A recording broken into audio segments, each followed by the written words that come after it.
আমার 10 মাসের ছেলের জন্য আমি যে ধরনের দুপুরের খাবার দিয়ে থাকি তার মধ্যে আমি 3 ধরনের খাবার আপনাদের সঙ্গে শেয়ার করছি। এখানে নিয়েছিলাম সেদ্ধ ভাত, আলু সেদ্ধ, পেঁপে সেদ্ধ আর একটা গোটা ডিম সেদ্ধ।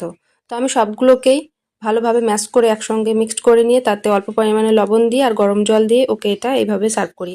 আর এটা আমি এখনও খাওয়াচ্ছি ওকে। আমি 6 মাস থেকে এই খাবারটাই খাইয়েছি আর ওর এটা ভীষণ পছন্দ হয়েছে। তারপর চলে আসছি নেক্সট খাবারে।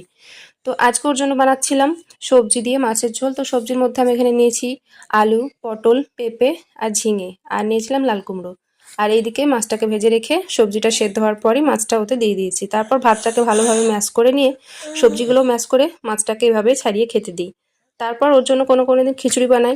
খিচুড়িতে আমি 2-4টে সবজি দিই। তো আজকে দিয়েছিলাম আলু, পেঁপে, শাক আর মুগের ডাল।